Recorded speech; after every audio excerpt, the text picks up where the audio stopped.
Assalamualaikum warahmatullahi wabarakatuh. Waalaikumsalam warahmatullahi wabarakatuh. Selamat malam semuanya. Malam. Gimana kabarnya hari ini? Alhamdulillah baik. Gimana kabarnya? Alhamdulillah Pak? sehat. Baik. Sudah tahu materi pada kesempatan hari ini, materinya tentang apa?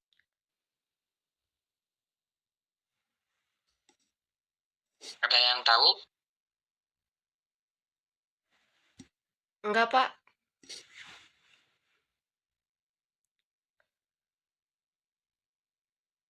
Tentang apa? Nggak ada yang tahu?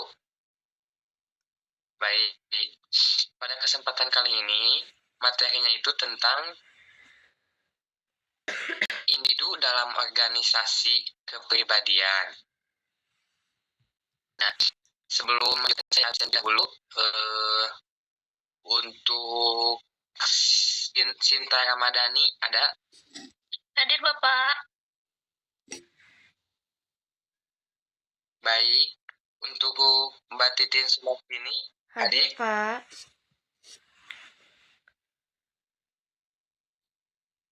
Hadir, Pak? Hadir, Pak. Hadir. Baik. Terima kasih atas kesempatannya untuk bisa berpartisipasi dalam pertemuan kali ini.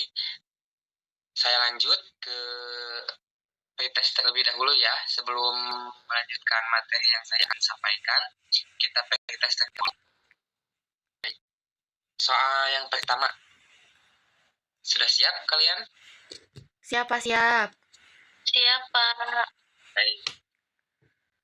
Terus ya, apa yang maksud dengan individu dalam organisasi? Sudah, Pak.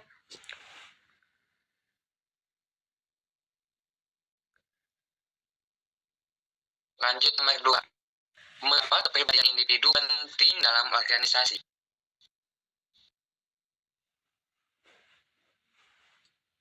Yang ketiga, berikan satu contoh bagaimana kepribadian mempengaruhi.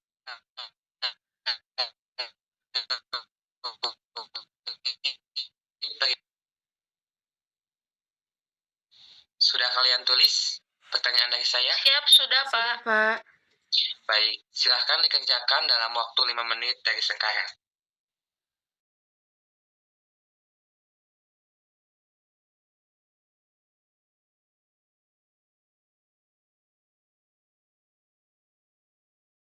Baik, untuk soal yang pertama, silahkan siapa yang mau menjawab? Saya, Pak. Langsung. Untuk pertanyaan yang silahkan, pertama, Mbak Titin. apa yang dimaksud dengan individu dalam organisasi? Yaitu jawabannya adalah individu dalam organisasi adalah setiap orang yang terlibat dan berperan aktif dalam kegiatan organisasi untuk mencapai tujuan bersama.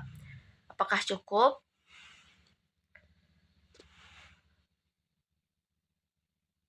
Gimana, ada tambahan dari Mbak Sinta? Mungkin sudah cukup, Pak. Baik. Soal nomor 2 yang akan dijawab sama siapa? Silahkan. Sama saya lagi, Pak. Akan dijawab. Pak, aku aja, Pak. Oh, sama Mbak Sinta, boleh.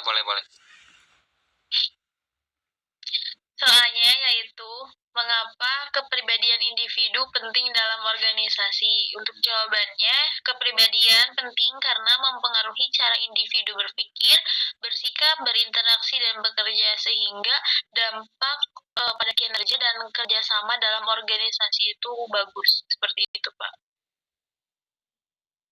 Oke, ada tambahan dari Mbak Titin terkait jawaban dari Mbak Sinta? Saya udah setuju, Mak. Sama jawabannya mungkin hanya sedikit berbeda dari beberapa hal. Siap. Untuk soal 3, siapa yang mau menjawab?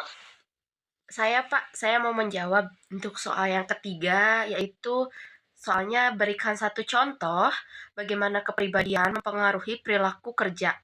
Nah, contohnya itu misalkan kita seorang karyawan yang memiliki kepribadian ekstrovert yang cenderung lebih aktif ketika yang dimana berkomunikasi itu lebih mudah dalam kerja sama tim dan sehingga perannya itu lebih penting dalam diskusi kelompok. Mungkin ada tambahan dari Mas Sinta. Ya, tambahan dari Mbak Sinta terkait jawaban dari Mbak Titin, nomor 3. Cukup, Pak.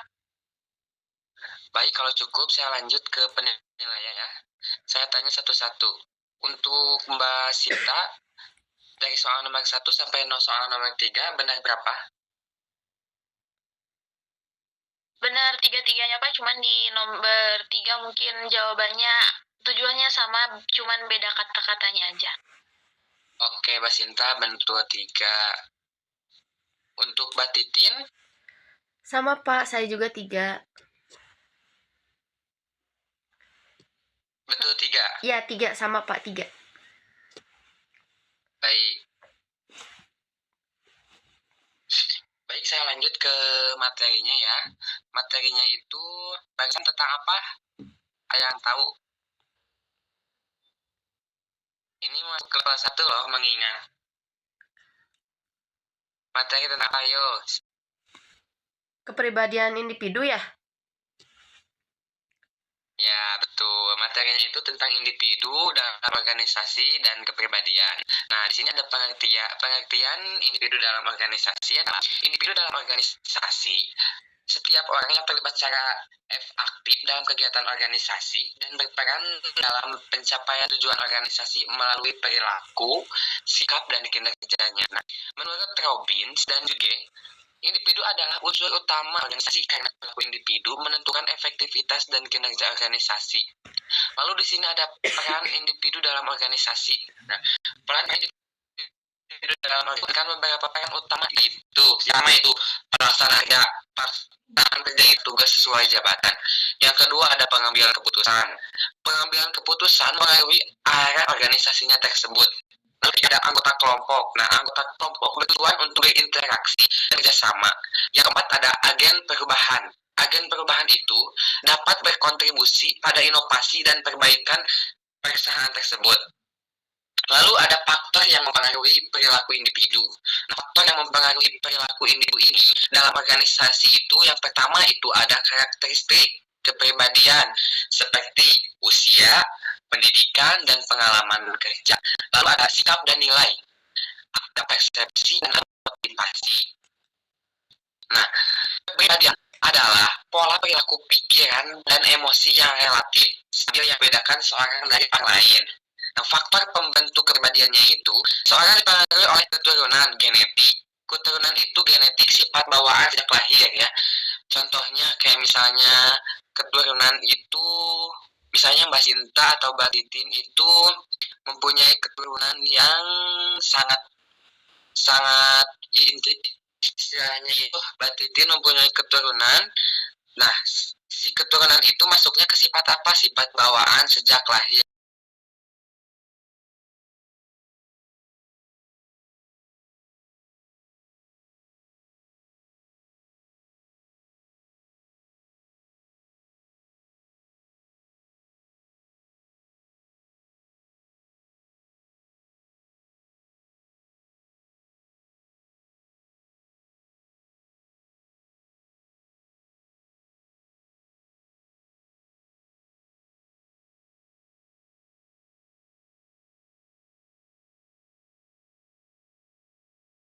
Perusahaan tersebut. Lalu ada faktor yang mempengaruhi perilaku individu. Nah, faktor yang mempengaruhi perilaku individu ini dalam organisasi itu yang pertama itu ada karakteristik kepribadian seperti usia, pendidikan, dan pengalaman bekerja.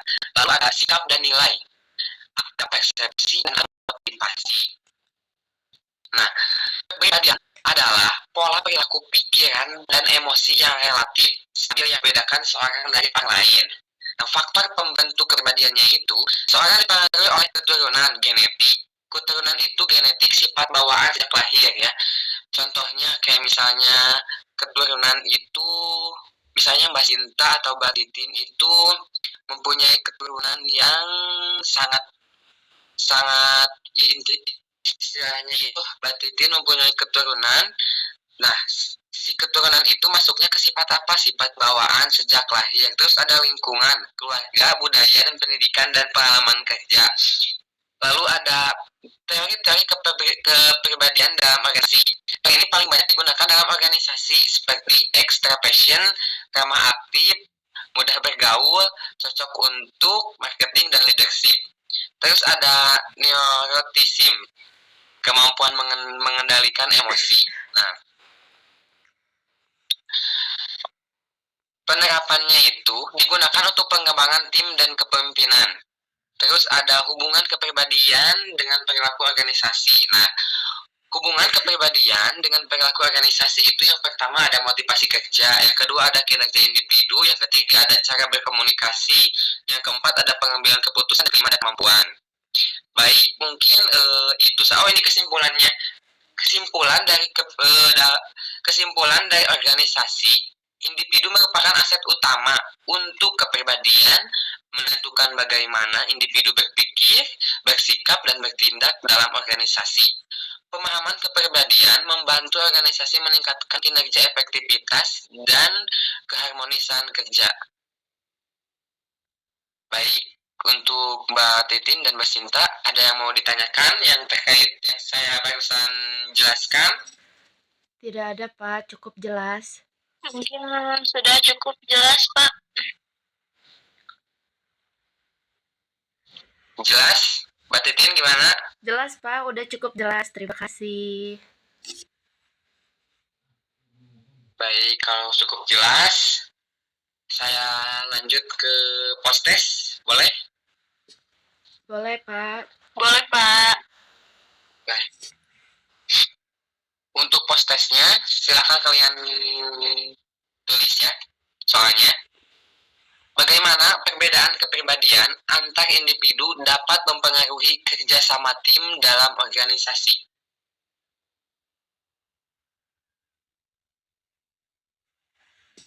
Sudah, Pak. Sudah?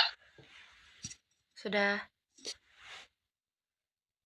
Sudah, Yang Pak. kedua, seberapa penting kepribadian dibandingkan keterampilan dalam menentukan kinerja karyawan?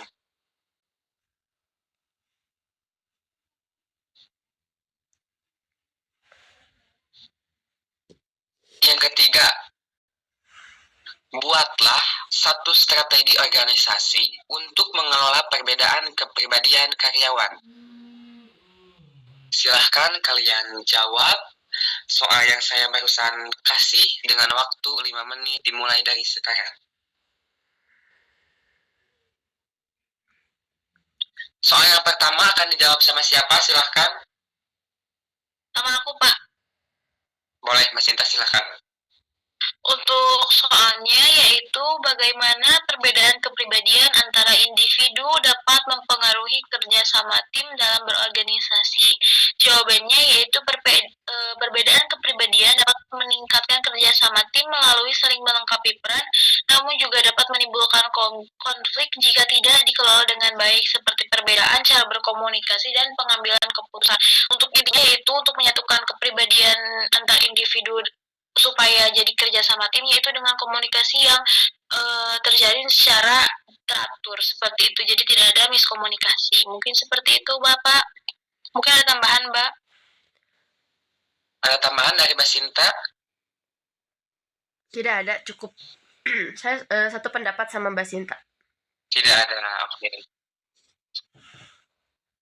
Soal nomor 2 akan dijawab sama siapa? Silahkan. Sama saya, Pak. Untuk soal nomor 2-nya akan dijawab sama saya. Boleh. Soalnya adalah seberapa penting kepribadian dibandingkan keterampilan dalam menentukan kinerja karyawan.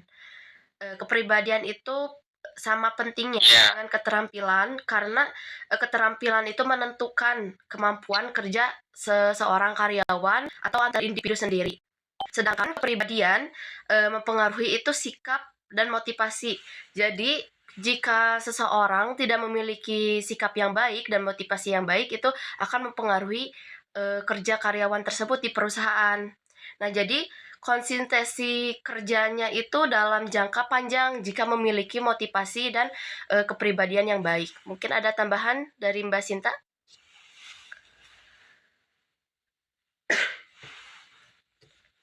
tambahan dari Mbak Sinta terkait jawaban dari Mbak Titin? Cukup, Pak. Cukup. Untuk soal yang terakhir, yang nomor 3 akan dijawab sama siapa? Silakan jemput bola. Jawab sama Sama Sinta. Oke, silakan. Untuk soalnya yaitu buatlah satu strategi organisasi untuk mengelola perbedaan kepribadian karyawan. Jawabannya yaitu organisasi dapat menerapkan tes kepribadian saat rekrutmen dan memberikan pelatihan kerja tim agar karyawan memahami perbedaan kepribadian dan dapat bekerja sama secara efektif. Dan ada juga untuk syarat atau strategi lainnya yaitu menerapkan musyawarah untuk mencapai sebuah mufakat seperti itu. Sudah cukup Mbak Sinta jawabannya? Cukup, Pak. Untuk Mbak Titin, apakah ada tambahan terkait jawaban dari Mbak Sinta yang barusan? Tidak ada, cukup jelas dan saya sangat Menurut Mbak Titin, jawabannya Mbak Sinta barusan gimana? Menurut saya sih untuk contoh dari penerapan itu cukup baik ya untuk misalkan diterapkan dari perusahaan, karena itu kalau misalkan kita mau mencapai sebuah perusahaan yang baik dan lingkungan yang baik itu harus ada musyawarah dan mufakat antar individu atau antar kelompok. Paling seperti itu sih Bapak. Oke, baik Mbak Titin, jawabannya sangat bagus. Terima kasih untuk Mbak Titin sudah menambahkan atau memberi contoh jawaban dari Mbak Sinta. Baik, saya langsung nilai aja ya. Oke, pesan untuk Mbak Titin sendiri ini dari 1 sampai 3. 3 Pak, 3.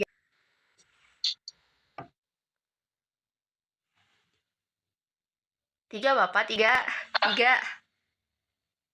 3. Sini jelek ya Mbak, sinyal. Jelek Pak.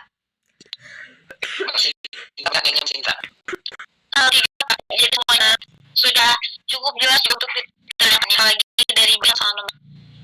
Oke, baik. Cinta juga 3 yang nilainya siap.